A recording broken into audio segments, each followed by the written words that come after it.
We've all had that moment where we said something we instantly regretted, something so mortifying we wished we could disappear. For Trevor Barnes, a hardworking single dad just trying to get through life, that moment came when he was alone with Sienna Caldwell, a powerful millionaire businesswoman. He accidentally said the most inappropriate thing imaginable to her. He expected anger, maybe even fury. But what happened next shocked him completely. Sienna didn't yell or storm out. Instead, she looked at him with a calm smile and said something so unexpected that it left Trevor standing there speechless, his whole world turned upside down. What could she possibly have said that changed everything between them? Before we jump back in, tell us where you're tuning in from, and if this story touches you, make sure you're subscribed, because tomorrow I've saved something extra special for you. The alarm clock's insistent beeping pulled Trevor Barnes from a dreamless sleep at 5:30 in the morning. He reached over and silenced it with the practiced efficiency of a man who had been doing this same routine for the past 3 years. The other side of the bed remained untouched, the pillow still perfectly positioned as it had been since Catherine passed away. Some mornings that empty space felt like a physical ache. Other mornings, like this one, it was simply a fact of life, something he had learned to accept the way you accept the changing seasons. Trevor sat up and rubbed his face, feeling the rough stubble on his jaw. 42 years old, and some days he felt twice that. The house was quiet, the kind of peaceful silence that exists only in the hour before children wake. He treasured these moments, though he would never admit how lonely they could be. He padded down the hallway in his worn pajama pants and t-shirt, past the closed doors of his children's rooms. Autumn's door had a hand-painted sign that read, "Princess Autumn's Castle," in wobbly letters she had carefully traced when she was 6. She was 8 now, gap-toothed and full of questions about everything. Breeson's door was covered in posters of athletes and a basketball hoop that had seen better days. At 11, his son was caught in that awkward space between childhood and adolescence. Still young enough to want his father's approval, but old enough to pretend he didn't need it. The kitchen was Trevor's domain in the early morning hours. He started the coffee maker, a machine that Catherine had bought 7 years ago that somehow kept working, despite his certainty that it would give up any day now, and began pulling out ingredients for breakfast. Oatmeal for himself, because it was cheap and filling. Cereal for the kids, because mornings were easier when he didn't have to negotiate every meal. While the coffee brewed, Trevor moved to the window above the sink and looked out at his backyard. The grass needed mowing. The fence needed a coat of paint. The vegetable garden Catherine had lovingly tended had long since become overrun with weeds, though he kept telling himself he would get to it. Beyond the fence, he could see Mrs. Kowalski's house, her kitchen light already on. The 76-year-old widow kept similar hours to his own, and sometimes Trevor wondered if she was as lonely as he was, or if she had simply made peace with solitude in a way he hadn't yet managed. The coffee finished brewing with a final hiss and gurgle. Trevor poured himself a cup in his favorite mug, a Father's Day gift from 3 years ago with "World's Best Dad" printed on the side. The letters were fading now, worn away by countless trips through the dishwasher. He took his coffee black, not because he preferred it that way, but because buying cream and sugar felt like an unnecessary expense when he could spend that money on things the kids needed. At 6:15, he heard the first stirrings from upstairs. Autumn was always the early riser, bouncing out of bed with an energy that Trevor could barely remember possessing. Her feet thundered down the stairs, and she appeared in the kitchen doorway, wearing mismatched pajamas and her hair sticking up in every direction. "Morning." "Daddy," she said, wrapping her arms around his waist in a fierce hug. "Morning." "Sweetheart," Trevor replied, kissing the top of her head. She smelled like children's shampoo in sleep. "Sleep well." "I dreamed about dolphins," Autumn announced, releasing him and climbing onto one of the kitchen chairs. They were purple and could fly, and they sang songs that made flowers grow. "Sounds like a pretty good dream," Trevor said, setting a bowl of cereal in front of her. Bryson appeared 20 minutes later, moving slowly, his eyes half closed. He grunted something that might have been a greeting and slumped into his chair. Trevor didn't take it personally. The boy had never been a morning person. "Big math test today," Trevor reminded him gently. Bryson nodded, picking at his cereal without much interest. "I studied, I know you did. You're going to do great." After breakfast, the morning routine unfolded with choreographed precision. Backpacks were checked, lunches were packed, permission slips were signed. Trevor had become efficient at single parenthood out of necessity, though there were still days when he felt like he was barely keeping his head above water. At 7:45, they piled into his truck, a 15-year-old Ford that had nearly 200,000 miles on it, but still ran reliably. Trevor dropped Autumn at the elementary school first, watching until she disappeared into the building. Then he drove Bryson to the middle school, where his son offered a quick "see you later" before joining the stream of students heading inside. With the kids safely delivered, Trevor drove across town to his workshop. He had converted his garage into a carpentry business 5 years ago, back when Catherine was still healthy, and they had dreamed about him eventually quitting his construction job to work for himself full-time. That dream had come true, though not in the way they had imagined. When the medical bills started piling up, Trevor had taken the leap out of desperation rather than ambition. The workshop was his sanctuary. The smell of sawdust and wood stain, the feel of smooth pine or rough oak beneath his hands, the satisfaction of creating something beautiful and functional from raw materials. This was where Trevor felt most like himself. The walls were lined with tools, some inherited from his father, others collected over years of work. In the corner sat his most prized possession, a wooden toolbox that Catherine had given him on their 10th anniversary. On the lid, Autumn had drawn a picture of their family when she was 5, stick figures holding hands. A yellow sun in the corner, everyone smiling. Trevor ran his hand over the drawing now. The pencil lines faded, but still visible. Catherine's stick figure stood between him and the children, her round head topped with long hair. Autumn had insisted on drawing a crown on her mother's head because "Mommy is like a queen." The memory made Trevor's throat tighten. He shook his head, clearing away the emotion, and turned his attention to the day's work. He had 3 projects in various stages of completion: a dining table for the Hendersons, a bookshelf for old Mr. Peterson, and a custom cabinet for a new client. The work was steady if not lucrative. He made enough to cover the mortgage, keep food on the table, and chip away at the medical debt that still haunted him 3 years after Catherine's death. His business partner, Garrett, arrived around 9:30. Garrett was a decade younger than Trevor, all enthusiasm and optimism, with a talent for finishing work and an endless stream of terrible jokes. They had met on a construction site 7 years ago and had maintained an easy friendship despite their differences. "Morning, boss," Garrett called out, setting his tool bag down with a thud. "Ready to make some sawdust?" "That's the plan," Trevor replied. "How's Christine?" "Pregnant and craving pickles with ice cream," Garrett said, grinning.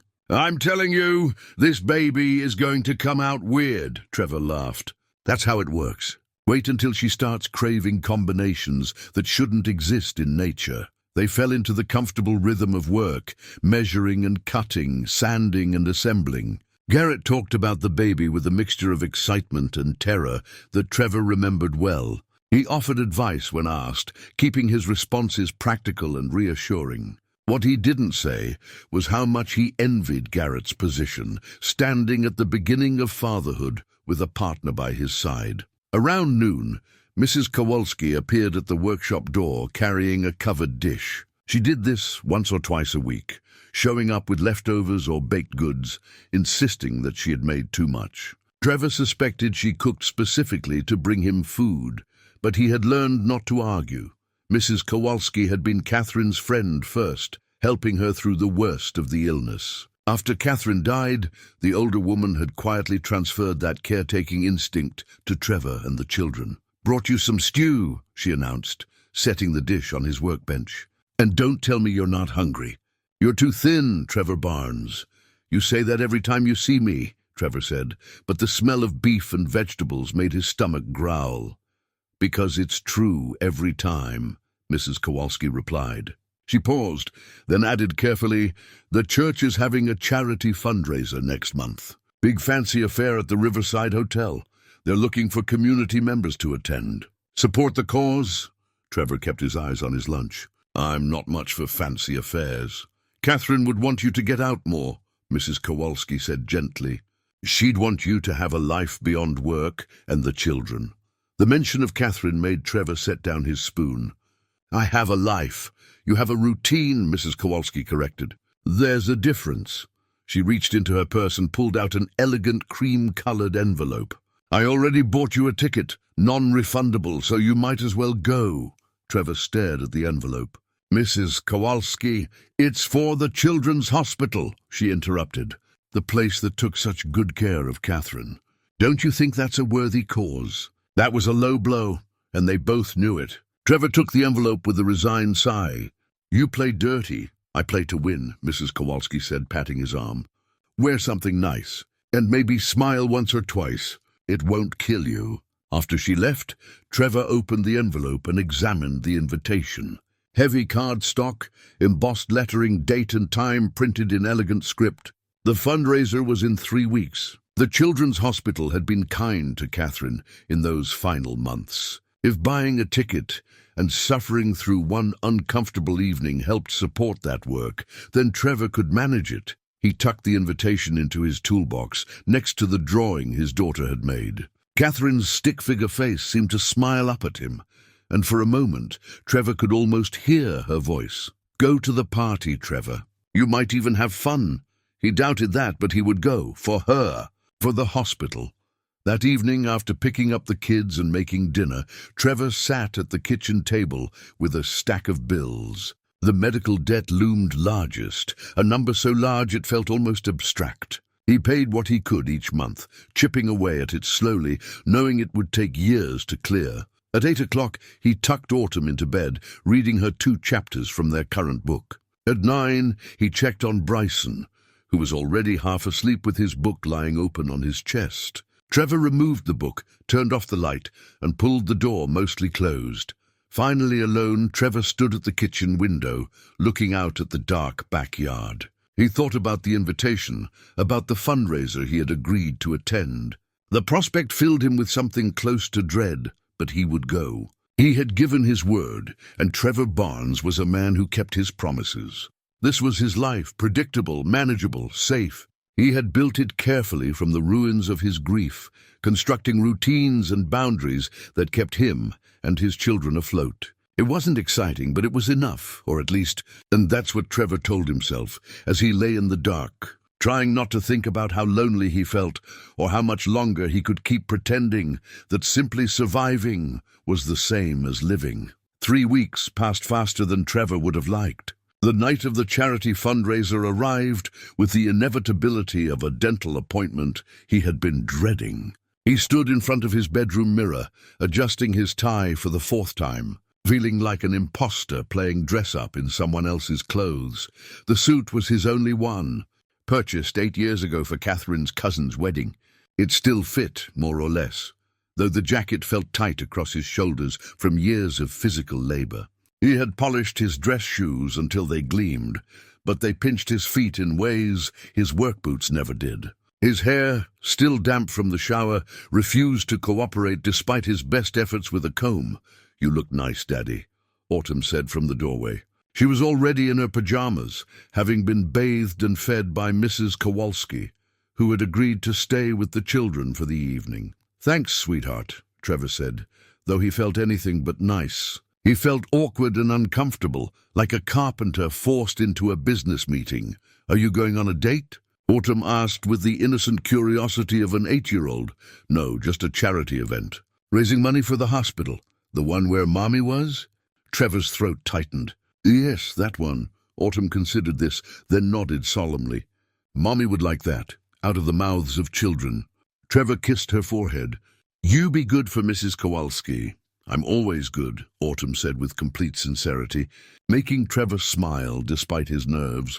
The Riverside Hotel was on the expensive side of town, where the streets were lined with old-growth trees and the buildings had actual architectural character.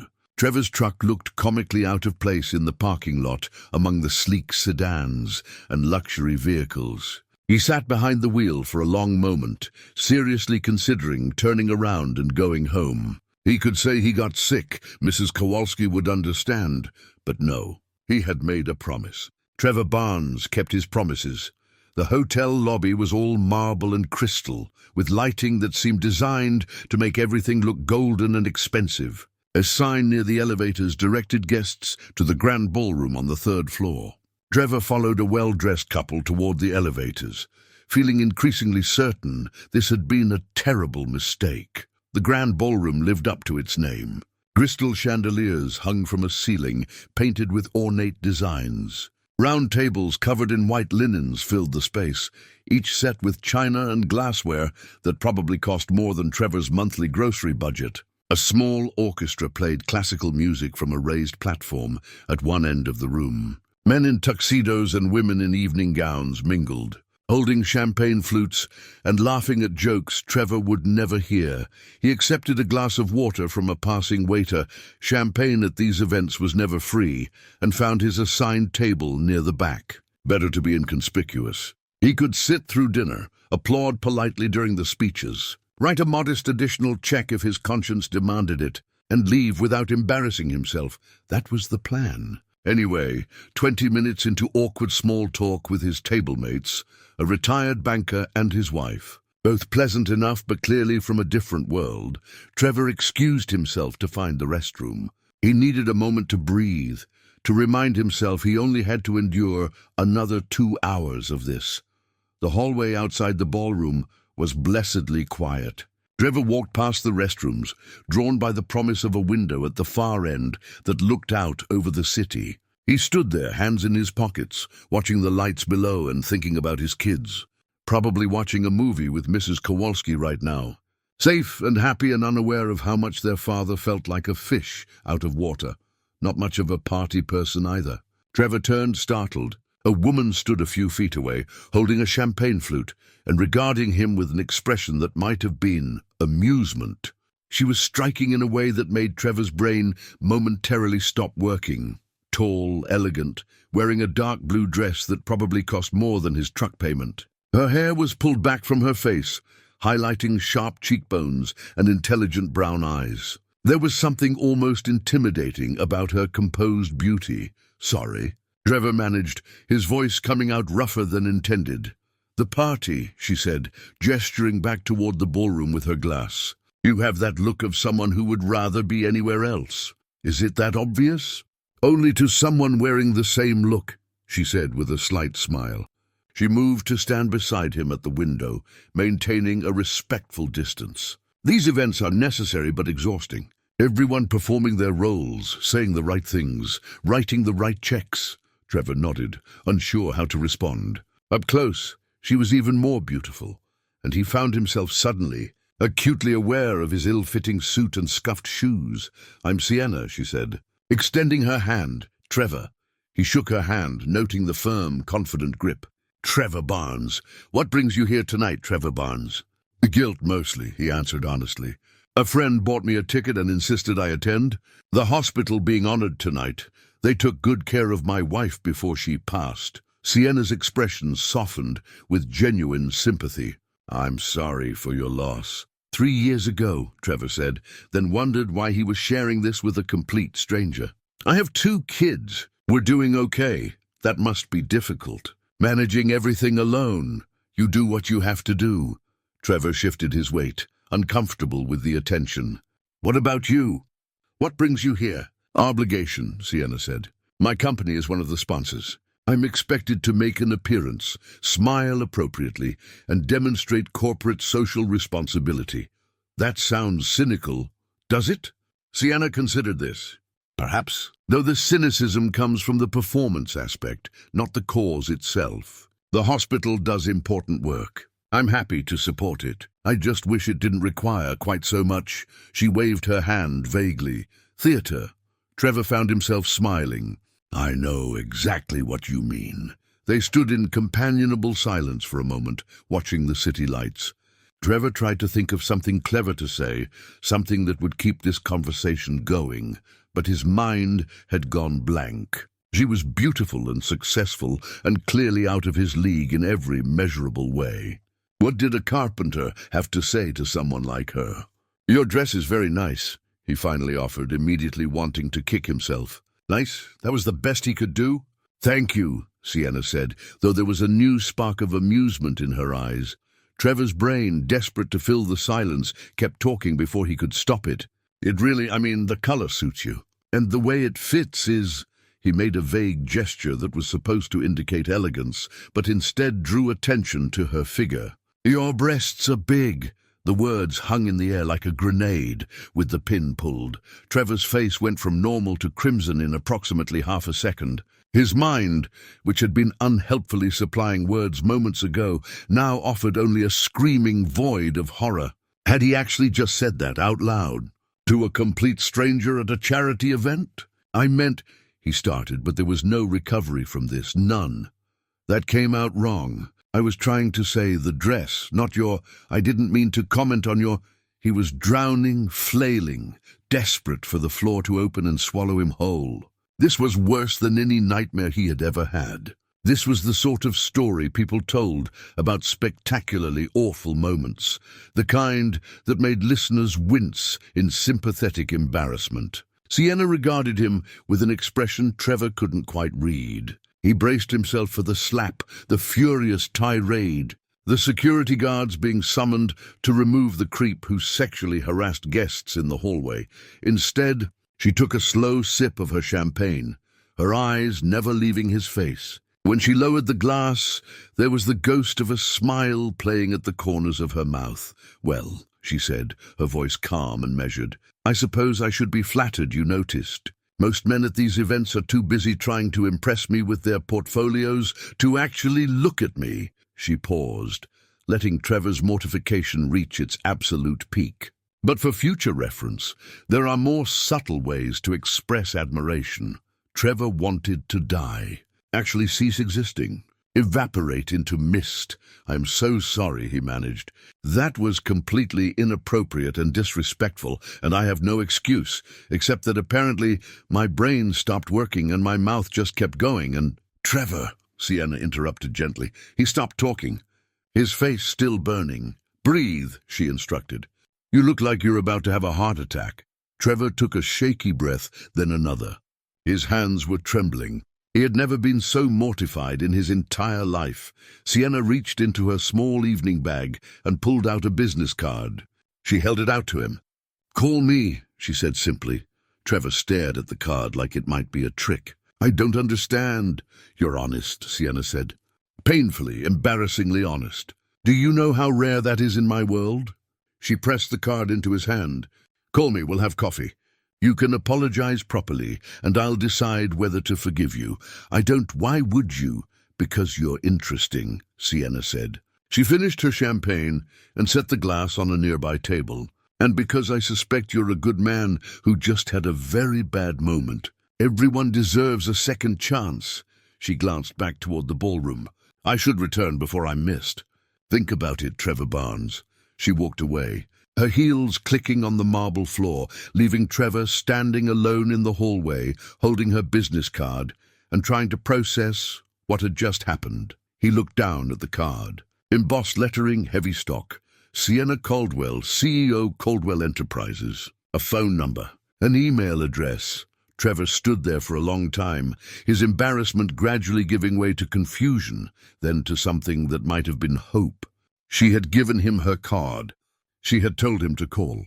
Despite everything, despite his spectacular, mortifying failure at normal human interaction, she wanted to hear from him again.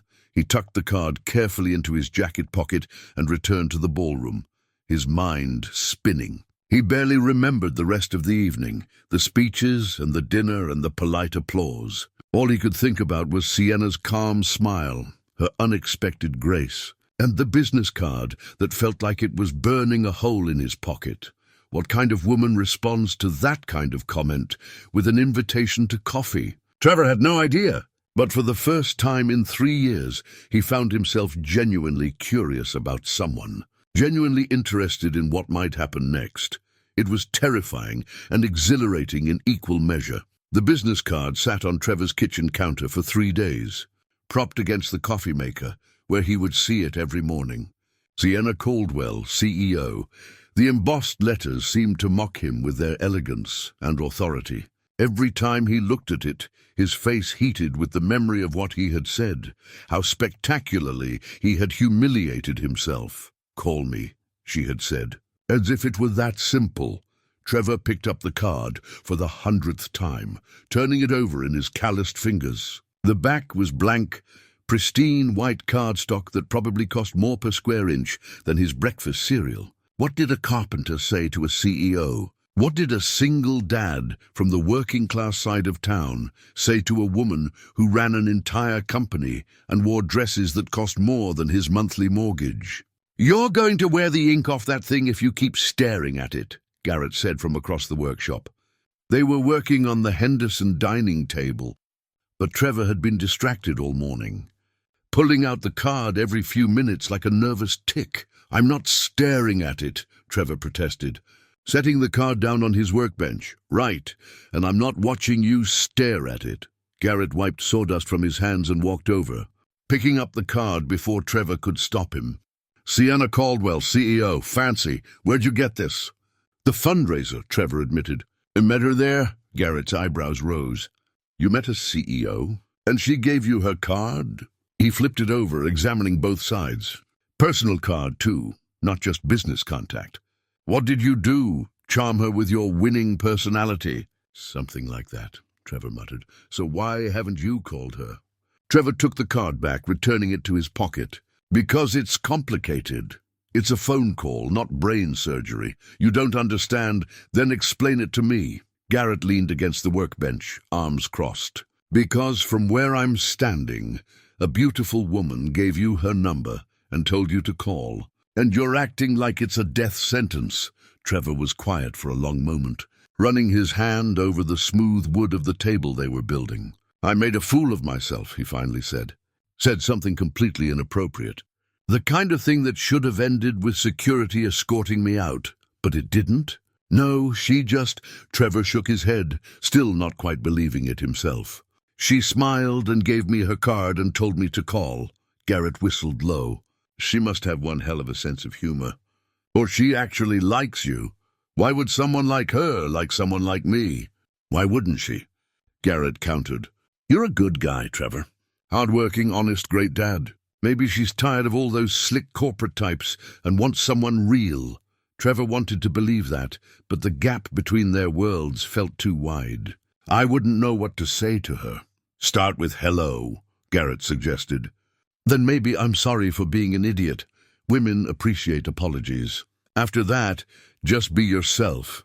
Being myself is what got me into this mess, and being yourself is what made her give you her number." Garrett clapped him on the shoulder. "Look, you can stand here overthinking this for another week, or you can make the call. What's the worst that could happen? She could laugh at me, tell me she was just being polite, or she could say yes to coffee and you might actually enjoy yourself for once." Garrett returned to his work.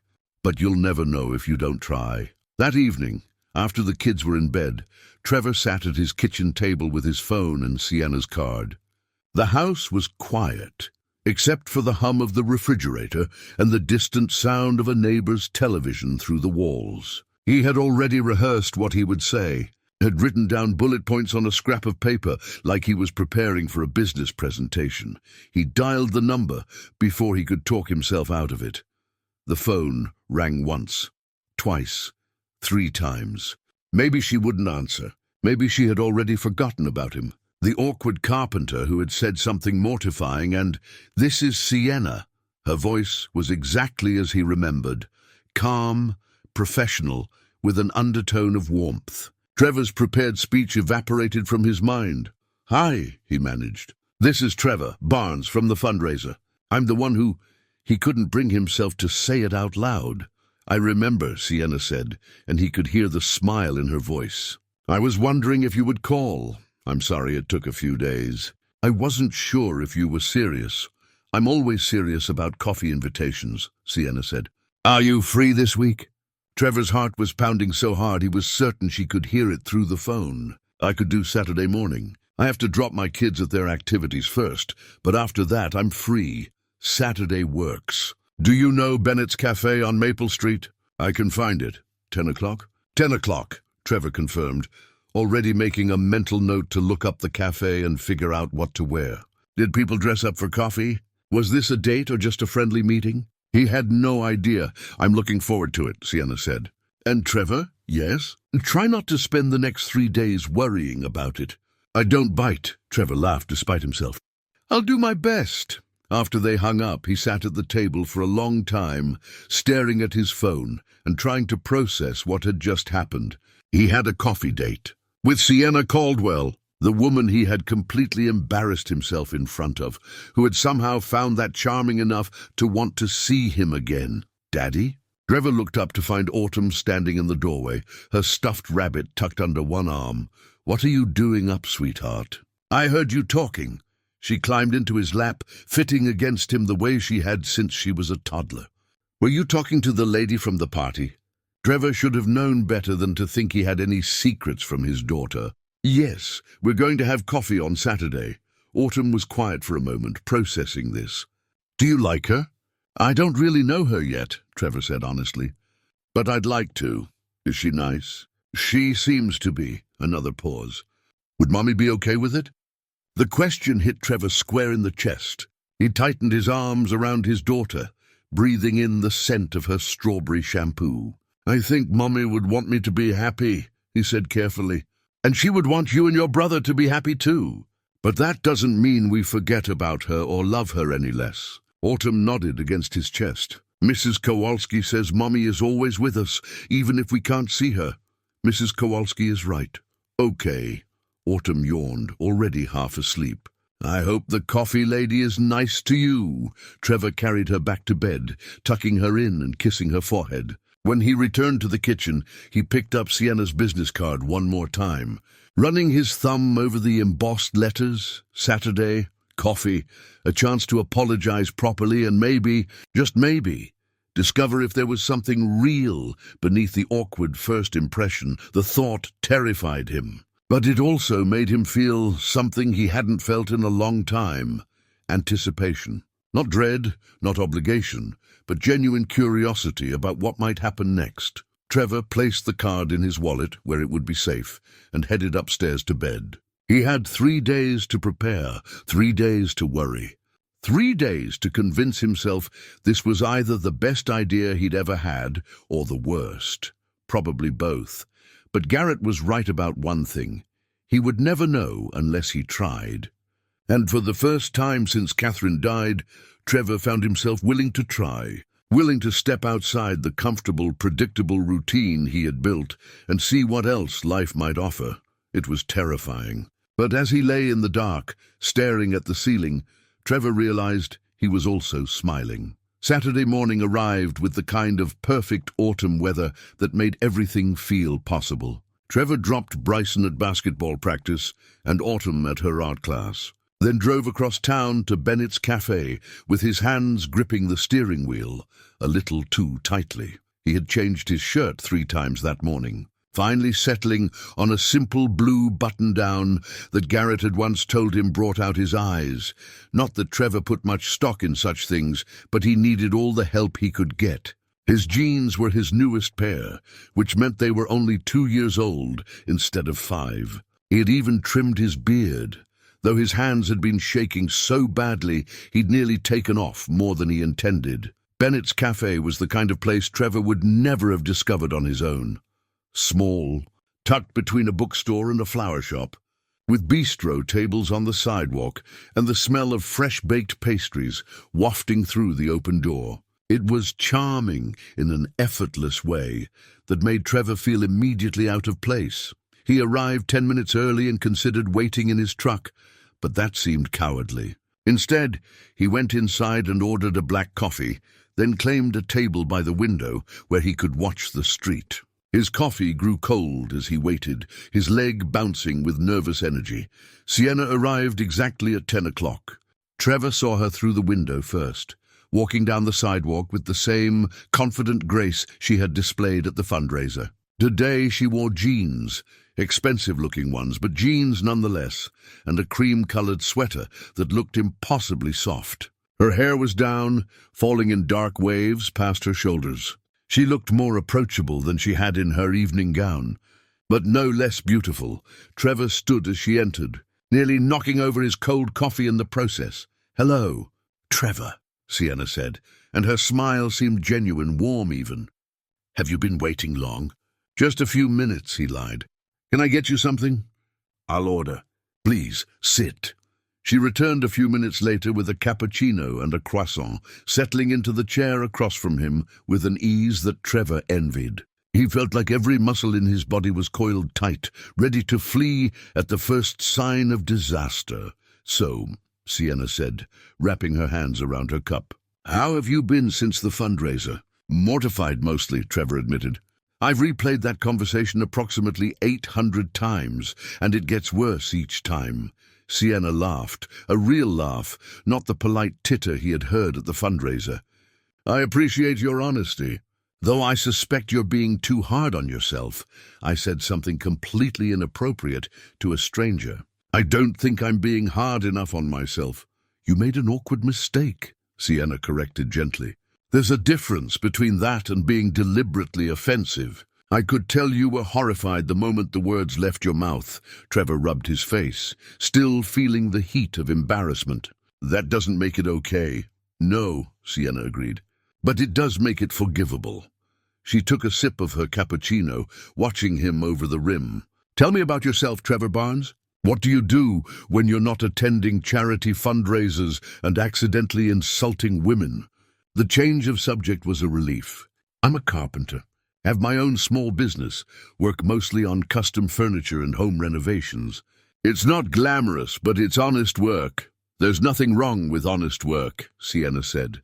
"In fact, I'd argue it's becoming increasingly rare. What made you choose carpentry?" Trevor relaxed slightly, finding his footing in familiar territory. "My father was a carpenter. Taught me the trade when I was young. There's something satisfying about working with your hands, creating something that will last. Taking raw wood and turning it into something beautiful and functional. I never get tired of it." "That sounds wonderful. Do you have pictures of your work?" Trevor pulled out his phone, showing her photos of recent projects. The dining table, a bookshelf, a custom cabinet with intricate joinery. Sienna leaned forward, genuinely interested, asking questions about techniques and wood selection. Her attention made Trevor more animated than he had been in months, explaining the difference between hardwoods, demonstrating with hand gestures how certain joints fit together. "You love it," Sienna observed. "I can hear it in your voice." "I do," Trevor admitted. "It's one of the few things that make sense to me. You put in the work, you get results. No politics, no games. Just skill and effort." "I envy that clarity," Sienna said, something wistful crossing her face. "My world is all politics and games." "What is it you do exactly?" "The card just says CEO, Caldwell Enterprises. We do commercial real estate development. I inherited the company from my late husband 5 years ago. Inherited the debt too, actually. Spent the last few years turning it around, making it profitable again." She paused. "It's been exhausting and rewarding in equal measure." The mention of her late husband shifted something in the conversation. Trevor set down his coffee. "I'm sorry. I didn't know you had lost someone too.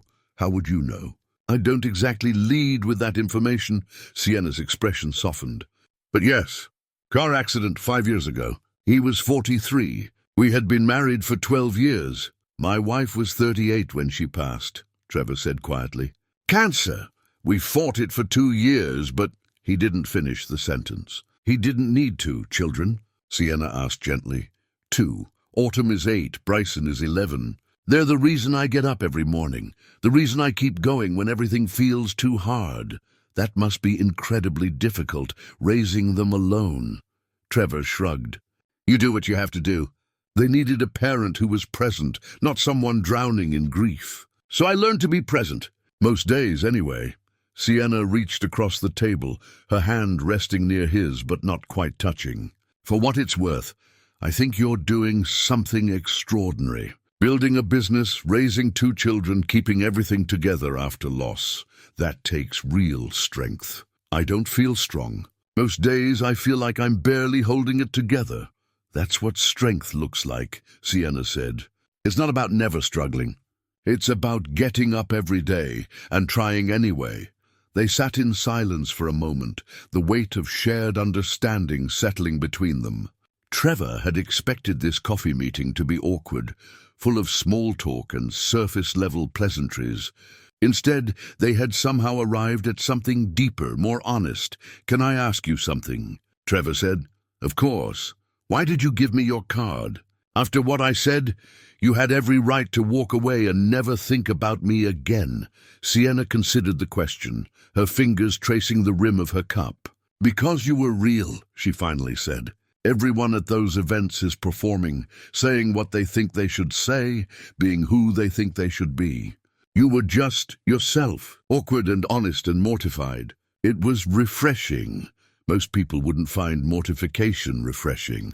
Most people haven't spent the last 5 years surrounded by people who want something from them, Sienna said. "Money, connections, access. You didn't even know who I was. You weren't trying to impress me or use me. You were just a nervous man who said something stupid and immediately regretted it. That kind of authenticity is rare in my world." Trevor absorbed this, not quite sure what to make of it. "I'm not sure authenticity is worth much when it comes wrapped in inappropriate comments." Sienna laughed again, and Trevor found himself smiling despite his embarrassment. Fair point. But I'm willing to overlook the delivery if the intentions were good." "They were," Trevor assured her. "Terrible execution, but good intentions. Then we'll consider it forgiven." Sienna pulled a napkin toward her and borrowed a pen from her purse, writing something down. She slid the napkin across to him.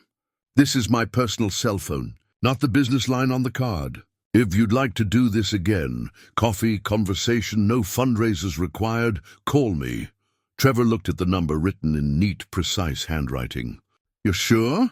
Because I don't want you to feel obligated." "Trevor," Sienna interrupted gently, "I don't do things out of obligation. If I didn't want to see you again, I wouldn't have answered when you called the first time." "Okay," Trevor said, carefully folding the napkin and putting it in his wallet. "I'd like that. To see you again, I mean." "Good." Sienna glanced at her watch. "I hate to cut this short, but I have a meeting at 11. Corporate social responsibility waits for no one." They walked out together, pausing on the sidewalk. The morning sun caught in Sienna's hair, and Trevor thought again how beautiful she was, how far outside his usual world. "Thank you for meeting me," he said, "and for giving me a second chance." "Thank you for calling," Sienna replied. "It took courage, I imagine." "Terrifying courage," Trevor admitted. "The best kind." Sienna touched his arm briefly, a gesture of warmth that made Trevor's heart skip. "I'll wait to hear from you." She walked away, and Trevor stood on the sidewalk watching her go, the napkin with her number feeling like a precious secret in his wallet. He had gone into this meeting expecting disaster, bracing himself for polite rejection or worse, pity. Instead, he had found connection, understanding, the possibility of something he hadn't even known he was looking for. As he drove to pick up his kids, Trevor found himself already thinking about when he could call her again, what they might talk about next. The future, which had felt so fixed and predictable just a week ago, suddenly seemed full of unexpected possibilities, and for the first time in 3 years, that didn't terrify him quite as much as it excited him. 3 weeks had passed since that first coffee meeting, and in that time, Trevor and Sienna had fallen into an easy rhythm. Coffee turned into lunch, lunch turned into dinner, and somewhere along the way, Trevor stopped feeling quite so much like he was impersonating someone who knew how to date. They talked on the phone most evenings after Trevor's kids went to bed. Conversations that stretched long into the night about everything and nothing, her frustrations with difficult clients, his pride in Bryson's improving grades, shared memories of their late spouses that no longer felt quite so painful to speak aloud. It felt natural, comfortable, right, which was exactly why. Trevor should have known something would complicate it. The invitation arrived on a Thursday afternoon, delivered to his workshop by courier. Heavy cream stock, formal lettering. Sienna Caldwell requests the pleasure of your company at the Caldwell Enterprises annual gala. Black tie, optional. Trevor stared at it for a long moment before calling her. "You sent me a formal invitation?" he asked when she answered. "I did," Sienna confirmed, sounding amused. "I wanted to make sure you had plenty of notice. These things require planning. Sienna, I can't. This is your company event. I'd be completely out of place." "You'll be my guest," she said simply. "And I'd very much like you to be there. But if you're uncomfortable, I understand." Trevor looked around his workshop, at the sawdust on his clothes and the calluses on his hands. The gap between his world and hers had never felt wider. What would people think? Your employees, your colleagues? "I don't particularly care what they think," Sienna said, though her tone had shifted slightly, becoming more guarded. "But I care what you think. If this is too much too soon, just tell me." Trevor heard the unspoken question beneath her words. Was he embarrassed to be seen with her? Ashamed of what they were building together? The answer was complicated. Not embarrassed of her, never that, but embarrassed of himself, of how he would look standing next to her in her world. "I'll go," he said, making the decision before he could overthink it. "But I'm warning you now, I'm going to feel like a fraud the entire time." "Then we'll feel like frauds together," Sienna said warmly. "I'll send you the details." The night of the gala arrived with Trevor's anxiety at an all-time high. He had rented a proper tuxedo this time, unwilling to embarrass Sienna with his ill-fitting suit. Garrett had helped him with the bow tie, insisting that clip-ons were unacceptable and teaching him how to tie it properly while offering a running commentary about Trevor's lack of formal wear knowledge. The event was being held at the Grandview Hotel, even more upscale than the Riverside. Trevor's truck looked absurd in the valet line behind sleek European cars and luxury sedans. The young valet who took his keys tried to hide his surprise. But Trevor saw it anyway, the quick assessment, the barely concealed judgment. He was already regretting this. The ballroom was magnificent in a way that made the charity fundraiser look modest. Ice sculptures, elaborate floral arrangements, a full orchestra, and what had to be 300 people in evening wear that probably cost more than Trevor made in a month. He accepted a champagne flute from a passing waiter, more for something to hold than any desire to drink, and tried to spot Sienna in the crowd. "Trevor!" She appeared at his side, stunning, in a floor-length silver gown that caught the light with every movement. Her smile was genuine, warm, and for a moment Trevor forgot his anxiety entirely. "You look beautiful," he said. "You clean up well yourself," Sienna replied, adjusting his bow tie with an intimacy that made Trevor's heart race. "Come on, let me introduce you to some people." The next hour was a blur of names and faces, of firm handshakes and polite conversation. Sienna kept him close, her hand occasionally touching his arm or the small of his back, grounding him. But Trevor couldn't help noticing the looks they received, the curious glances, the whispered conversations behind raised hands. "That's Trevor Barnes," he overheard one well-dressed man say to another near the bar. "Sienna's carpenter boyfriend. Can you imagine?" The other man chuckled. "Quite the step down from Richard, wouldn't you say? Though I suppose she wants someone she can control this time." Trevor's face burned. He set down his champagne and walked quickly toward the exit, needing air, needing space, needing to be anywhere but here, where he was so obviously out of place. He made it to the terrace before Sienna caught up with him. "Trevor, wait, I heard them," he said, not turning around. "The men at the bar. And they're not wrong, are they? I must step down. A carpenter crashing a CEO's party. Those men are idiots," Sienna said firmly. "And their opinions mean nothing to me. But they're your colleagues, your peers. This is your world, Sienna, and I don't belong in it." Trevor finally turned to face her. "Look at me. I rent a tuxedo once a year and feel like I'm playing dress-up. You wear gowns that cost more than my mortgage payment, like they're everyday clothes. We're from different planets. We're from different backgrounds," Sienna corrected. "That's not the same thing, isn't it?" Because right now it feels exactly the same. Trevor ran his hand through his hair, frustration making his voice sharper than he intended. Why are you even with someone like me? You could have anyone. Someone who knows which fork to use at dinner. Someone who doesn't have to look up what black tie optional means. Sienna's expression hardened slightly. Is that really what you think? That I'm with you because I can't do better? I think you're with me because I'm safe, Trevor said. Because I'm so far removed from your usual world that I can't hurt you the way Richard's death hurt you. I'm convenient. The words hung between them, harsh and cutting. Sienna's face went pale, then flushed with anger. How dare you, she said quietly. How dare you tell me why I'm with you, as if I don't know my own mind? Then tell me, Trevor challenged. Tell me why a millionaire businesswoman wants anything to do with a working-class single dad who can barely make ends meet. Because you're real. Sienna's voice rose, drawing glances from guests who had wandered onto the terrace. She lowered it again, stepping closer. Because when you talk to me, you see me, not my company or my money or what I can do for you. Because you make me laugh.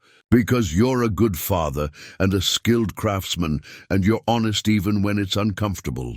Because being with you feels like coming home after years of living in a hotel.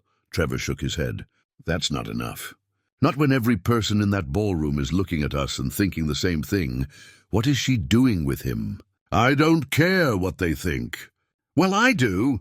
Trevor's voice cracked. Because I'm the one who has to stand there and be judged, be found wanting, be the charity case on your arm.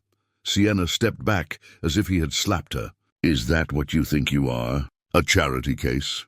Trevor wanted to take the words back the moment they left his mouth, but it was too late. The damage was done. He could see it in her eyes, the hurt and disappointment.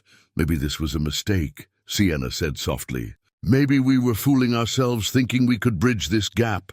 Maybe we were, Trevor agreed. His heart breaking even as he said it. They stood in silence, the sounds of the party drifting out from the ballroom, laughter and music, and the tinkling of glasses. All the markers of a world Trevor didn't belong to, had never belonged to, and probably never would. I should go, he finally said. Sienna nodded, not meeting his eyes. I'll have the valet bring your truck around. Sienna, please don't, she interrupted. Not right now. Trevor left, walking through the hotel lobby and out into the cool night air. The valet brought his truck, still looking absurd among the luxury cars, and Trevor drove home in silence, his rented tuxedo feeling like a costume he couldn't wait to take off. When he got home, Mrs. Kowalski was asleep on his couch, the children safely tucked into their beds. He paid her, thanked her, and sat alone in his kitchen after she left, still wearing the tuxedo. Feeling like the biggest fool in the world, he had sabotaged something good because he couldn't get past his own insecurities. He had pushed away a woman who cared about him because he was too proud to accept that someone from her world might genuinely want someone from his. Trevor pulled out his phone. Looking at the picture, Sienna had texted him last week, the two of them at a diner, her laughing at something he had said, both of them looking genuinely happy. He had shown it to Bryson, who had studied it carefully before pronouncing, "She seems nice, Dad. Mom would like her." But Trevor had ruined it, because he was too insecure, too proud, too convinced that he didn't deserve happiness with someone like Sienna. The phone buzzed in his hand. A text from Sienna. "I'm sorry. I pushed too hard, too fast. You were right. We're from different worlds. Maybe that's too much to overcome." Trevor stared at the message, his thumb hovering over the keyboard. He wanted to call her, to apologize, to explain that he had been an idiot. But what would he say? That he was sorry for telling the truth. That he was sorry for being exactly who he was, a working-class carpenter who would never fit into her world. He set the phone down without responding and went upstairs to change out of the tuxedo. Tomorrow, he would return it to the rental shop and go back to his normal life, the workshop, the kids, the comfortable routines that kept him safe. But as he lay in bed that night, all Trevor could think about was Sienna's hurt expression, her anger and disappointment, and the terrible certainty that he had just thrown away the first real happiness he'd felt in 3 years. all because he was too afraid to believe he deserved it. A week passed in heavy silence. Trevor threw himself into work with an intensity that worried Garrett, sanding wood until his arms ached and staying in the workshop long after he should have gone home. The napkin with Sienna's personal number remained in his wallet, but he couldn't bring himself to look at it. The kids noticed his mood, though they approached it differently. Autumn asked direct questions. "Are you sad, Daddy? Did you and Miss Sienna have a fight?" While Bryson simply stayed closer than usual, offering quiet companionship without demanding explanations. On Saturday morning, Trevor was working on a bookshelf when his phone rang. For a moment his heart leaped, hoping it was Sienna. Instead, it was Mrs. Kowalski. "You need to come over," she said without preamble. "I have something to show you." 20 minutes later, Trevor sat in Mrs. Kowalski's living room, holding a cup of tea he hadn't asked for, while the older woman bustled around looking for something. "Ah, here it is," she said, returning with a worn photo album. She sat beside him and opened it to a page marked with a ribbon. "That's my Harold and me, 45 years ago." Trevor looked at the photograph. A young Mrs. Kowalski stood next to a broad-shouldered man in work clothes, both smiling at the camera. They looked happy, comfortable together. "He was a factory worker," Mrs. Kowalski said. "I was a schoolteacher. My parents thought I was marrying beneath myself. Said I should wait for a professional man, someone with better prospects." Trevor looked up at her. "What did you do?" "I married him anyway," Mrs. Kowalski said simply, "because I loved him, and because what other people thought didn't matter as much as what we had together. 45 years we had before the cancer took him. 45 good years, Trevor. Not perfect, not easy, but good." Trevor set down his tea. "This is about Sienna. Of course it's about Sienna. You've been moping around like someone died." Mrs. Kowalski closed the album. "Catherine wouldn't want this for you. She'd want you to be happy. It's not that simple. It's exactly that simple. You care about this woman. She cares about you. The rest is just noise." Trevor stood and walked to the window. "You don't understand. We're from completely different worlds. She's wealthy, successful, runs a whole company. I'm a carpenter who can barely pay his bills. And she knows all of that and chose you anyway," Mrs. Kowalski said. "So the real question is, why can't you choose her?" Trevor didn't have an answer for that. That afternoon, he picked up Autumn from her friend's house and drove home in contemplative silence. As they pulled into the driveway, Autumn said, "Can we invite Miss Sienna over for dinner sometime?" Trevor's hands tightened on the steering wheel. "We're not seeing each other anymore, sweetheart. Why not?" "It's complicated. That's what grown-ups always say when they don't want to explain things," Autumn observed with 8-year-old wisdom. "Did you have a fight?" "Sort of. You should apologize." "That's what you always tell us to do when we fight with our friends." Trevor smiled despite himself. "It's not that simple." "Why not?" Autumn unbuckled her seatbelt. "Bryson says you probably messed it up because you're afraid of being happy again. He says you feel guilty about Mommy." Trevor turned to look at his daughter. "Bryson said that?" "He talks to me sometimes. About grown-up stuff." Autumn opened her door. "I think he's right. I think you're scared. But Daddy, Mommy wouldn't want you to be scared. She'd want you to be happy." After Autumn went inside, Trevor sat in the truck for a long moment. Out of the mouths of children, both of his kids had seen what he'd been too stubborn to admit, that he was sabotaging his own happiness out of guilt and fear. That evening, after the children were in bed, Trevor sat at his kitchen table and pulled out his wallet. He removed the napkin with Sienna's number and unfolded it carefully. The ink had started to fade slightly from being carried around for weeks, but the numbers were still clear. Next to it, he placed his wedding ring, Catherine's ring, which he kept in a drawer upstairs. He had taken it off 2 years ago when he finally accepted she wasn't coming back, but he had never been able to let it go entirely. Trevor looked at both items, the napkin representing his future, the ring representing his past. For the first time, he understood that honoring Catherine's memory didn't mean staying frozen in grief. It meant living the kind of full, loving life she would have wanted for him. He picked up his phone and started typing a text to Sienna, then stopped. This wasn't something he could say in a message. This required courage. the kind of courage Catherine had shown fighting her illness. The kind of courage his children showed every day, adapting to life without their mother. Sunday afternoon found Trevor standing outside Sienna's house, his heart pounding. It was a beautiful home in an expensive neighborhood, exactly what he would have expected. He had driven past it twice before finally parking and walking to the door. He rang the bell before he could lose his nervous. Sienna answered wearing casual clothes, jeans and a sweater, and her expression, when she saw him, was carefully neutral. "Trevor, I'm an idiot," he said without preamble. "Can we talk?" She hesitated, then stepped aside. "Come in." Her living room was elegant but warm, with comfortable furniture and family photos on the mantel. Trevor noticed one picture in particular, a younger Sienna with a handsome man, both smiling. "Richard, presumably, what did you want to talk about?" Sienna asked, not sitting, not inviting him to sit. Trevor took a deep breath. "I was wrong. At the gala, I was wrong about everything. I projected my own insecurities onto you, assumed you were with me for reasons that made sense to me, rather than trusting what you told me. And I'm sorry." Sienna's expression softened slightly, but she didn't speak. "The truth is," Trevor continued, "I'm terrified. Terrified that I'm not good enough for you, that I'll embarrass you, that this won't work. But I'm more terrified of losing what we have, because I'm too proud to try." He paused. "My daughter told me I'm scared of being happy again. She's 8 years old, and she figured out what took me weeks to understand." "What did you understand?" Sienna asked quietly.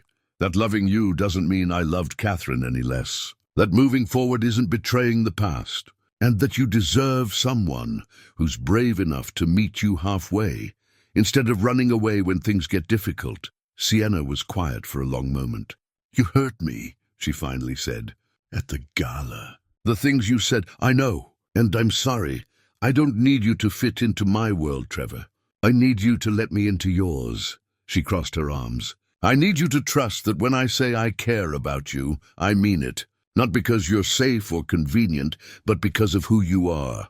"I do trust you," Trevor said. "I just don't trust myself. But I'm willing to work on that if you'll give me another chance." Sienna studied him, and Trevor saw the moment her decision shifted. "One chance," she said. "And this time, when you feel insecure or out of place, you talk to me instead of assuming the worst." "Deal," Trevor said, relief flooding through him. "Good." Sienna moved closer. "Because I've missed you. And I'm tired of pretending I don't care whether we work this out." Trevor reached for her hand. "I've missed you too." They stood there, holding hands in her elegant living room, and for the first time since the gala, Trevor felt like they might actually have a chance. 2 months passed, in a kind of cautious happiness. Trevor and Sienna rebuilt their relationship on more honest foundations, learning to navigate their different worlds with patience and humor. Sienna came to his workshop and watched him work, asking questions about joinery and wood grain. Trevor attended smaller gatherings with her colleagues, gradually becoming more comfortable in situations that once terrified him. The children warmed to Sienna as well. Autumn adored her immediately, showing off her artwork and chattering endlessly about school. Bryson remained more reserved but polite, watching carefully to see if this woman would hurt his father or prove herself trustworthy. It was Bryson who inadvertently changed everything. Trevor was in his workshop on a Wednesday afternoon when his phone rang. The school calling during class hours was never good news. He answered immediately. "Mr. Barnes, this is Principal Whitmore. Bryson is fine, but I need you to come to the school. There's been an incident." 20 minutes later, Trevor sat in the principal's office while Bryson slumped in the chair beside him, his knuckles scraped and his shirt torn. The other boy, an 8th grader named Tyler, sat with his parents across the room, sporting a bloody nose. Bryson threw the first punch, Principal Whitmore explained. "That's automatic suspension per school policy." "What did Tyler say to him?" Trevor interrupted. "Mr. Barnes, no, I want to know what was said that made my son, who has never been in a fight in his life, throw a punch." The principal sighed. "Tyler made some unkind comments about you and Miss Caldwell, about your relationship." Trevor's jaw tightened. "What kind of comments?" Bryson spoke for the first time, his voice thick with anger and shame. "He said you were dating her for money, That you were using her because we're poor. He called you," the boy's voice cracked. "He called you a gold digger who was taking advantage of a rich widow." The room went very quiet. Trevor looked at his son, really looked at him, and saw the pain beneath the anger. Bryson wasn't just defending Trevor's honor.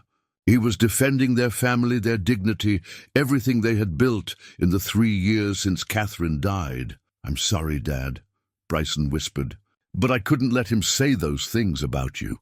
Trevor put his arm around his son's shoulders. "We'll discuss appropriate responses later, but I understand why you did it."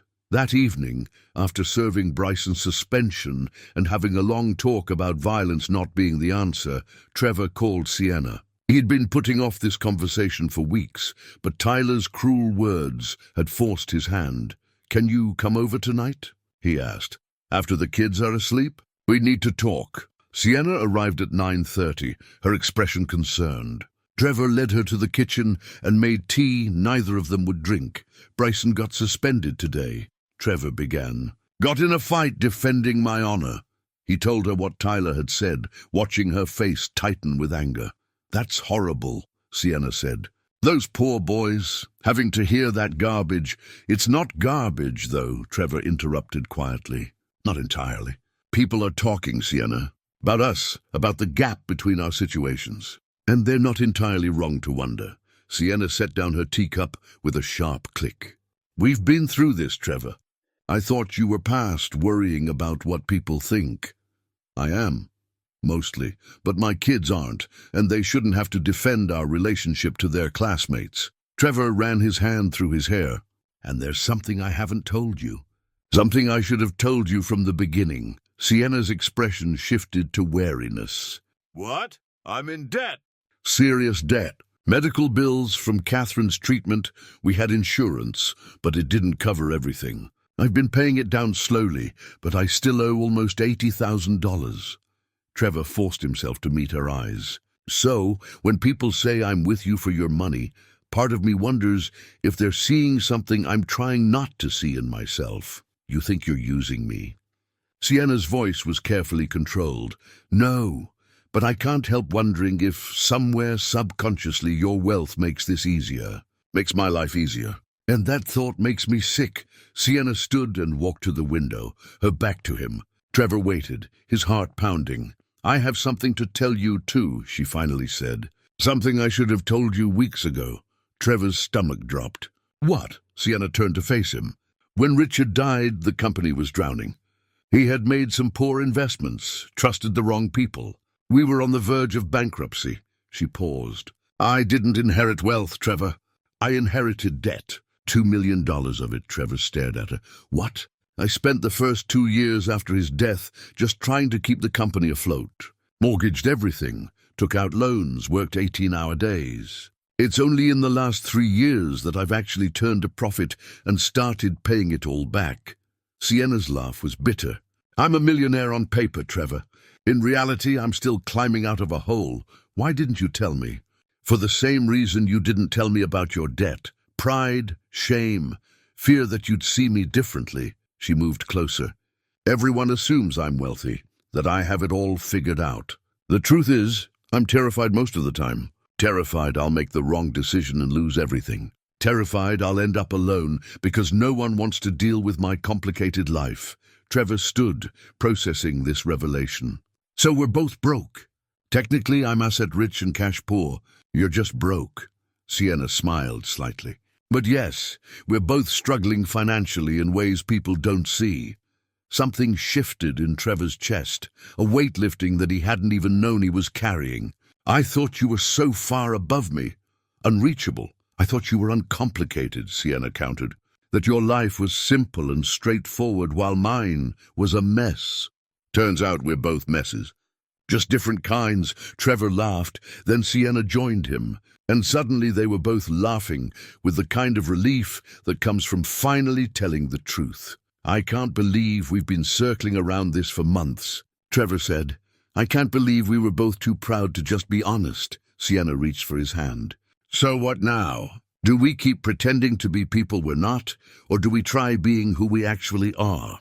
"I vote for honesty," Trevor said. Even if it's messy, especially because it's messy. Sienna squeezed his hand. Trevor, I don't care about your debt. I care about you and your children. The money will work itself out. And I don't care about your complicated business situation. I care about you, Trevor paused. Though I have to admit it's a relief knowing you're not some untouchable millionaire. I'm very touchable, Sienna said with a smile. Just very busy paying off loans. They stood in his modest kitchen, holding hands and finally seeing each other clearly for the first time, not as a wealthy CEO and a struggling carpenter, but as two people trying to build good lives from the wreckage of loss, both carrying burdens they had been too ashamed to share. My kids need to know this, Trevor said. Especially Bryson. He needs to know I'm not using you. And my employees need to know you're not with me for my money, Sienna agreed. Not that I care what they think, but you do, and that matters. How do we do that? Sienna considered. We could start by just being ourselves. Stop pretending. Stop hiding our struggles. Let people see the truth instead of their assumptions. That sounds terrifying. It does, Sienna agreed. But probably less terrifying than continuing to hide. Trevor pulled her closer, wrapping his arms around her. She fit against him perfectly, her head resting on his shoulder. For the first time since they met, Trevor felt like they were actually standing on level ground, not carpenter and CEO, not struggling single dad and successful businesswoman, but two people who understood what it meant to fight for survival and try to build something better. Thank you, he said quietly. For what? For trusting me with the truth. For not being perfect. Trevor kissed the top of her head. For being real. Thank you for the same, Sienna replied. Though I'm still not happy about what those boys said to Bryson. Neither am I, but at least now I know the truth. And truth is something we can work with. They stood together in the quiet kitchen, holding each other and finally understanding that what they had was built on something more solid than money or status. It was built on shared struggle, mutual respect, and the courage to be vulnerable with each other. It wasn't perfect, but it was real. And real, Trevor was learning, was worth more than any amount of wealth. The revelation changed everything and nothing at once. Trevor and Sienna were still the same people, facing the same struggles. But now they faced them together, without pretense, without the weight of unspoken secrets. A week after their honest conversation, Sienna called Trevor with an unexpected proposition. I have a business opportunity I want to discuss with you, she said. Can we meet for lunch? They met at a small restaurant halfway between his workshop and her office. Sienna arrived with a leather portfolio that she set on the table between them. Caldwell Enterprises is renovating our headquarters, she began without preamble. We need custom woodwork throughout. Conference tables, reception desk, office furniture, wall paneling in the executive suite. It's a 6-month project worth roughly $200,000. Trevor nearly choked on his water. $200,000. I want to offer you the contract, Sienna continued. But I need you to understand something first. This isn't charity. I've seen your work. I've watched you in your workshop. You're talented, Trevor. More than talented, you're an artist. This project needs someone with your skill level. Sienna, let me finish. She opened the portfolio, showing him sketches and specifications. I've already had 3 other carpentry firms submit bids. All of them are more expensive than what I'm offering you, and none of them have your eye for detail. This is a legitimate business opportunity, but I need to know if you can see it that way, or if your pride will get in the way. Trevor studied the plans, his craftsman's eye immediately seeing the possibilities. The work was complex, demanding, exactly the kind of challenge he loved. It would also solve his financial problems in one stroke, enough to pay off the medical debt and have money left over to expand his business, maybe even hire additional help. What would people say? He asked quietly. You're bored, your employees. They'd say you're giving your boyfriend a sweetheart deal. Let them say it, Sienna replied. I'm offering you fair market value for exceptional work. If our relationship bothers them, that's their problem, not ours. Trevor looked at the numbers again. Fair market value, she'd said. Not charity, not pity. A genuine contract based on his skills. I'd need to bring Garrett on full time, he said, thinking aloud. Maybe hire another apprentice. This is too much work for just me. The timeline allows for that. And there's a provision in the contract for hiring additional skilled labor. Sienna leaned forward. Trevor, I've spent the last 3 years rebuilding my company. I know what it's like to need a break, to need someone to take a chance on you. I'm taking that chance, but only if you can accept it without feeling like you owe me anything beyond good work. Trevor thought about Bryson, about the fight, about the boy defending his father's honor against accusations of being a gold digger. He thought about Catherine, about the medical debt that had hung over him like a cloud for 3 years. He thought about pride and practicality, about what it meant to accept help versus accepting an earned opportunity. I want to say yes, he said carefully, but I need time to think about it, to make sure I can do this right, that I can deliver what you need without our relationship complicating things. Fair enough, Sienna said. Take a few days. But Trevor, don't say no because you're afraid of what people might think. Say no, only if you genuinely don't want the work. That evening, Trevor sat at his kitchen table with the contract Sienna had left him. The specifications were detailed, professional, exactly what a legitimate business proposal should look like. There was nothing in it that suggested favoritism or special treatment, just a straightforward offer for skilled work at fair compensation. What's that? Bryson asked, appearing in the doorway. A job offer. A big one. Trevor gestured to the chair across from him. Want to talk about it? Bryson sat, and Trevor explained the opportunity, the scope of the work, the money, the fact that it came from Sienna's company. He watched his son's face carefully, looking for signs of discomfort or concern. That's a lot of money, Bryson said finally. It is. Would it pay off Mum's medical bills?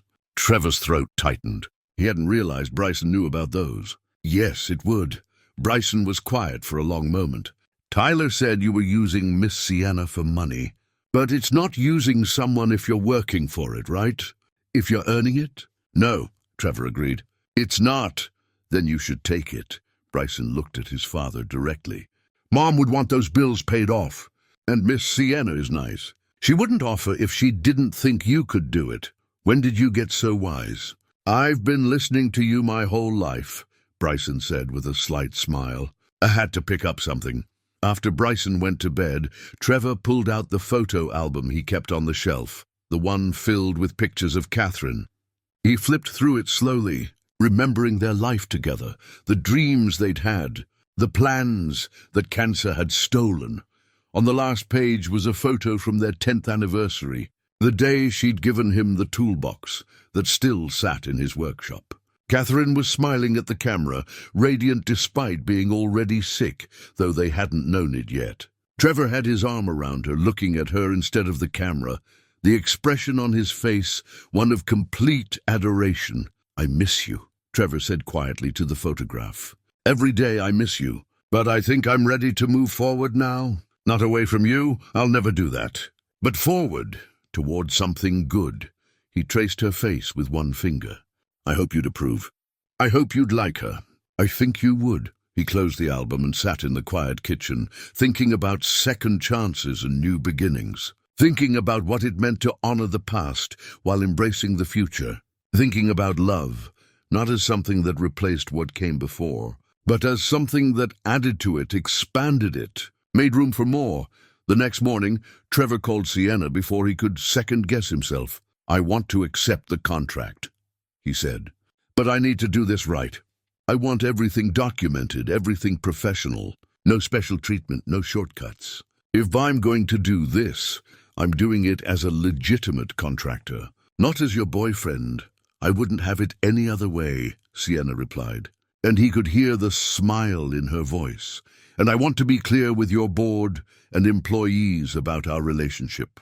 No hiding, no pretending. They deserve to know we're together, and they deserve to see that this contract is based on merit, not favoritism. Agreed. I'll arrange a meeting with the board next week. You can present your portfolio, show them your previous work. Let them see for themselves why I chose you. Trevor took a deep breath. Okay, let's do this. The board meeting was scheduled for the following Thursday.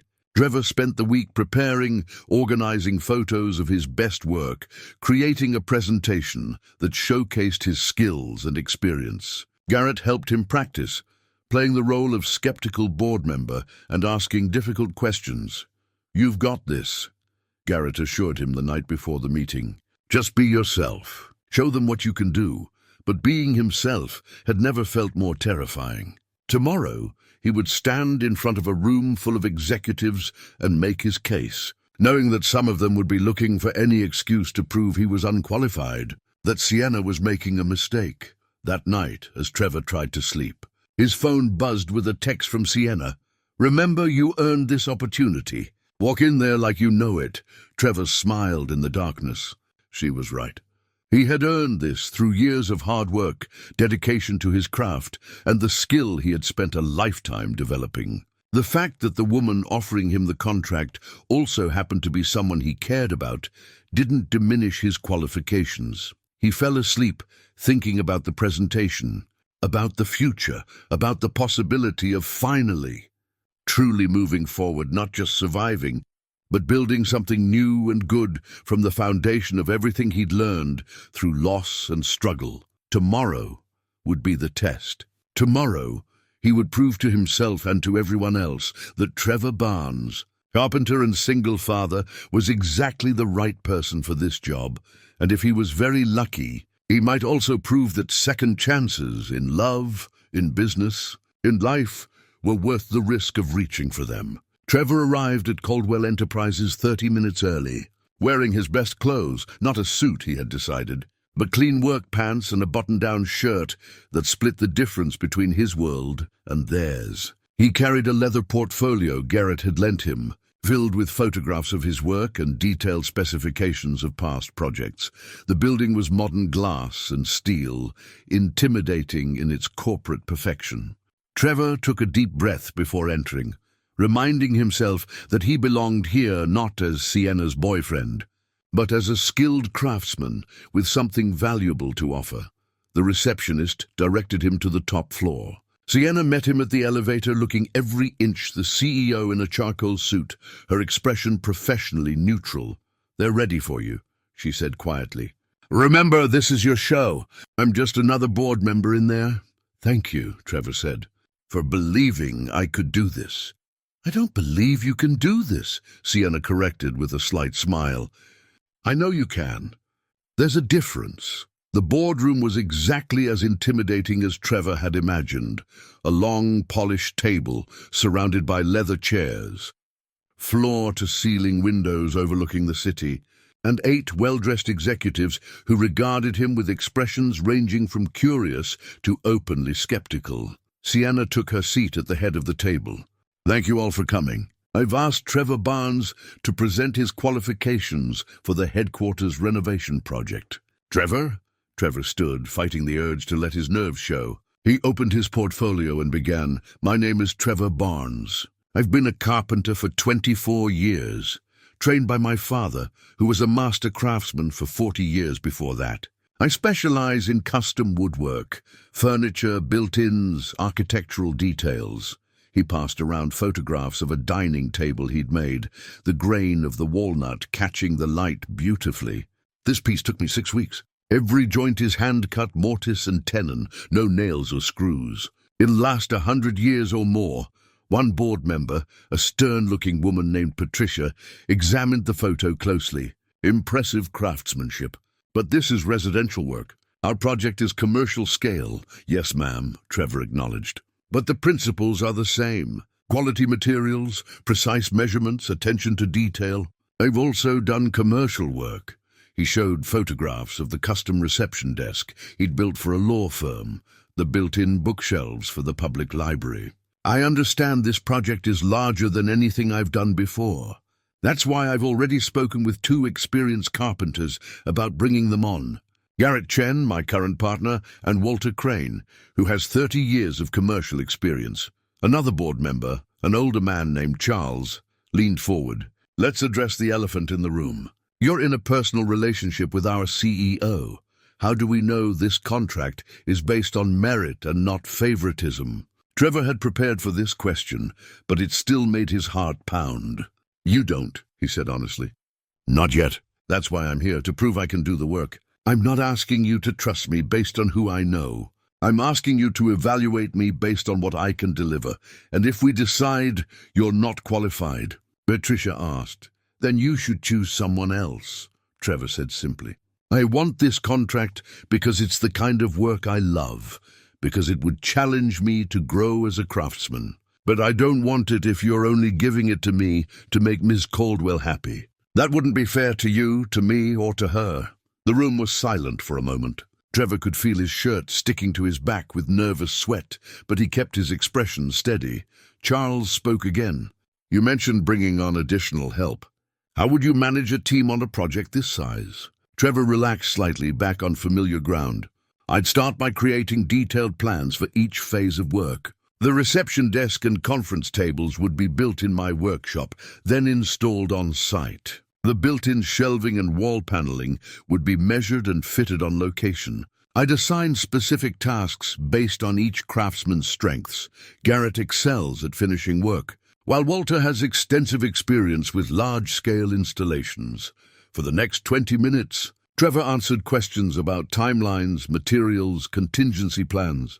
He showed sketches he'd made based on the specifications, explaining his vision for how traditional craftsmanship could be integrated into a modern corporate space. Finally, Sienna spoke. "Thank you, Trevor. If you'll wait outside, we'll discuss and call you back in." Trevor gathered his materials and left, his hands shaking now that the adrenaline was fading.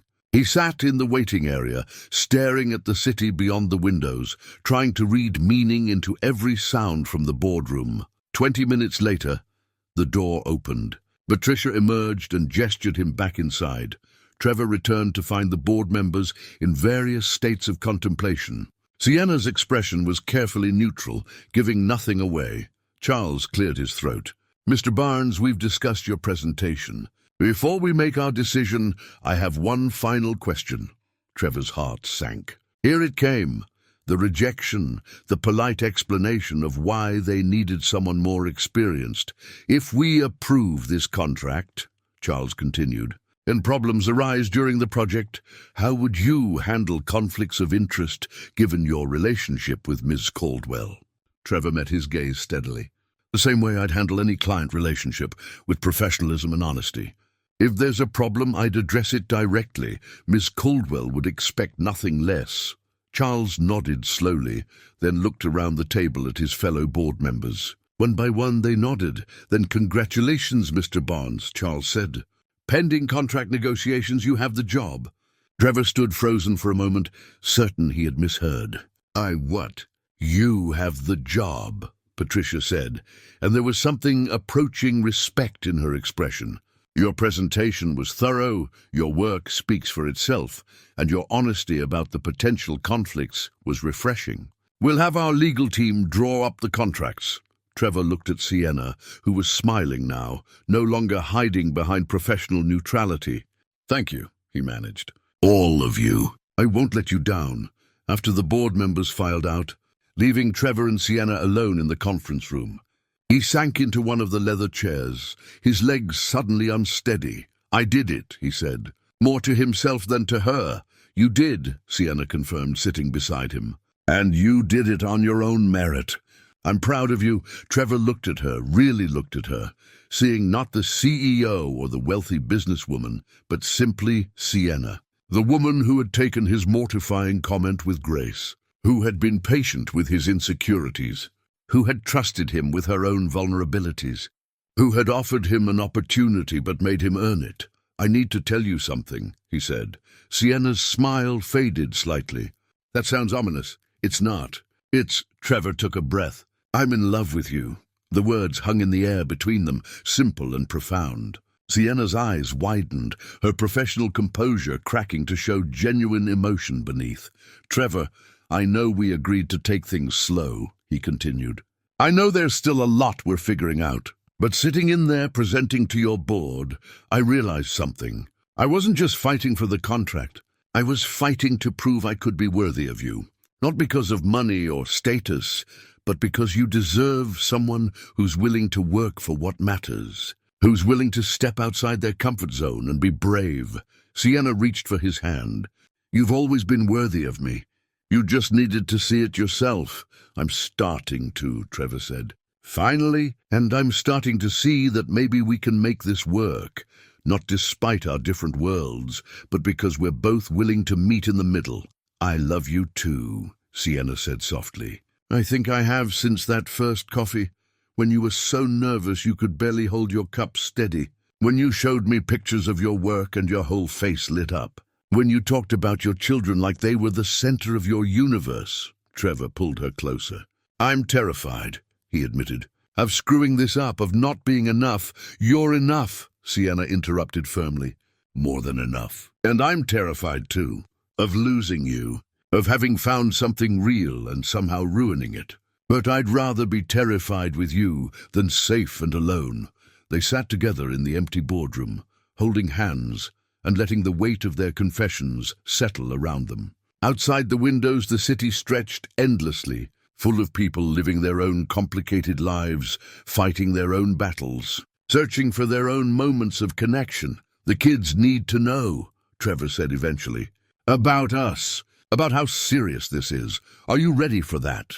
Trevor thought about Autumn's innocent questions, about Bryson's protective instincts, about the conversation he'd had with Catherine's photograph. I think so. They like you. Autumn adores you and Bryson is warming up.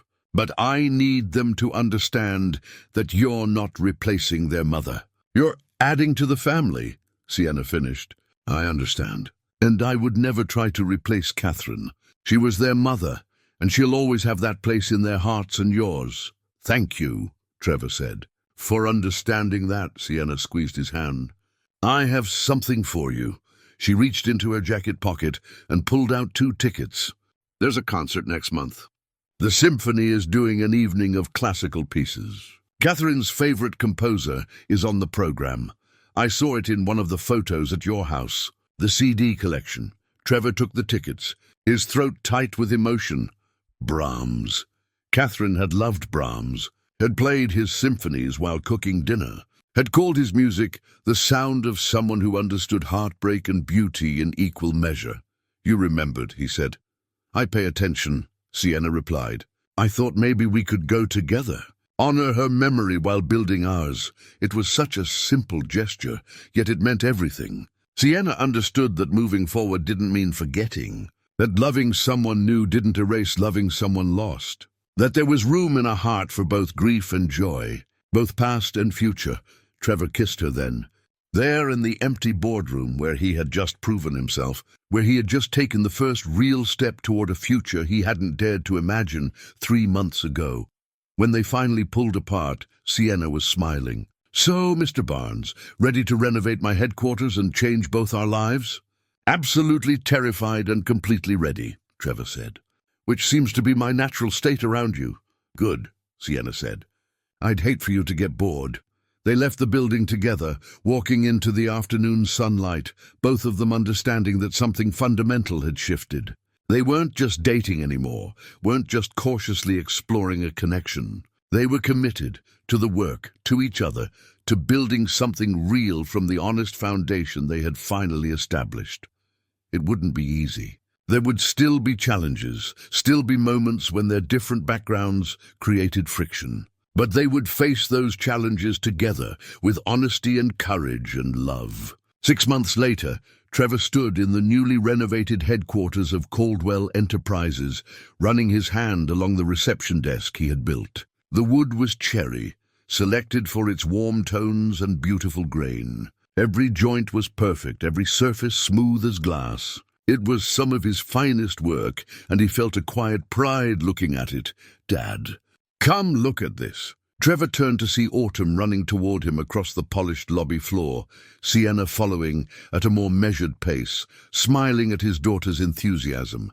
Bryson trailed behind them, trying to look too cool to be impressed, but failing to hide his interest in the elaborate built-in shelving that lined one wall. What do you think? Trevor asked his children. It's beautiful, Autumn said, spinning in a circle to take in the entire space. You made all of this? Me, Garrett, and Walter. It was a team effort. Bryson approached the shelving, examining the joinery with the critical eye Trevor had been teaching him. "This is really good work, Dad. The corners are perfect." Coming from his 11-year-old son, it was high praise. Trevor felt his chest swell with emotion. The past 6 months had transformed more than just the Caldwell Enterprises headquarters. The contract had allowed Trevor to pay off Catherine's medical debt entirely. That crushing weight finally lifted from his shoulders. He had expanded his workshop, hired Walter permanently, and taken on Bryson as an apprentice on weekends. His son showed real talent, patient hands, and a good eye for detail. More importantly, Trevor and Sienna had built something solid together. It hadn't been without challenges.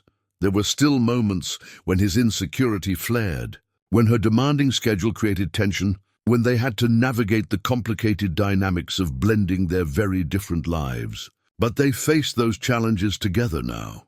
With honesty and patience, Sienna had become a regular presence in their home, joining them for dinners and helping with homework, attending Autumn's art shows and Bryson's basketball games. She didn't try to be their mother. No one could replace Catherine. But she was becoming something equally important, a trusted adult who cared about them. Someone who expanded their family rather than trying to replace what they'd lost. "Can we show her?" Autumn asked, tugging on Trevor's sleeve. "Show me what?" Sienna asked, curious. Bryson pulled a folded piece of paper from his backpack. "Autumn made something. For you." Autumn unfolded it carefully, revealing a pencil drawing. It showed 5 stick figures holding hands. Trevor in the middle, Autumn and Bryson on one side, Sienna on the other. And there, sketched lightly in the background like a guardian angel, was a 5th figure with a crown on her head. "That's our family now," Autumn explained. "You and Dad and me and Bryson. And Mom is still there too, watching over us. Mrs. Kowalski says that's how it works. The people we love never really leave." Sienna's eyes filled with tears.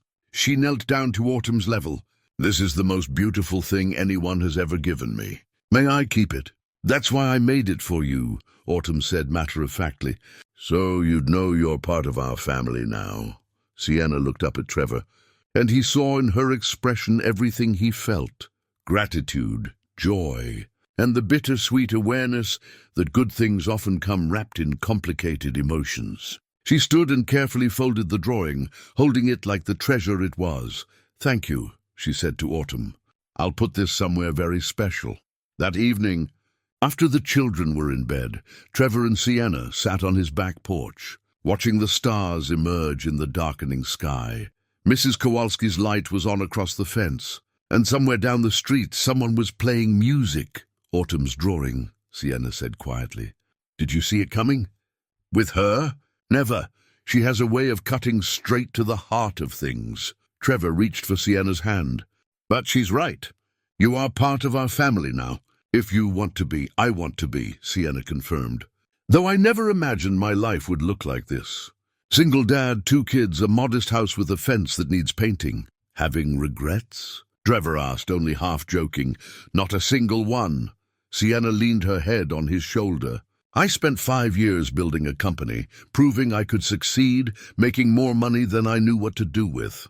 And I was miserable, lonely, going through the motions. Then I met a carpenter who said something inappropriate at a party, and everything changed." Trevor laughed. "I'm never going to live that down, am I?"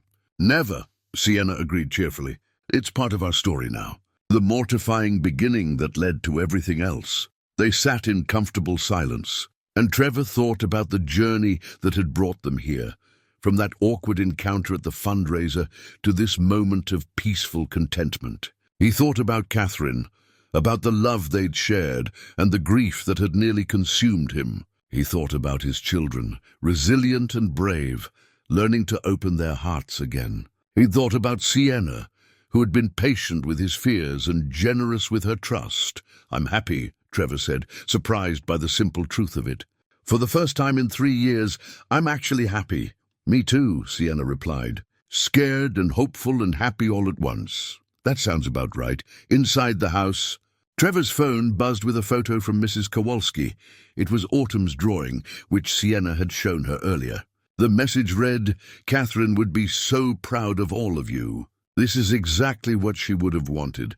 You building a beautiful life. The children thriving, everyone loved and cared for. Trevor showed the message to Sienna, and they both smiled through tears.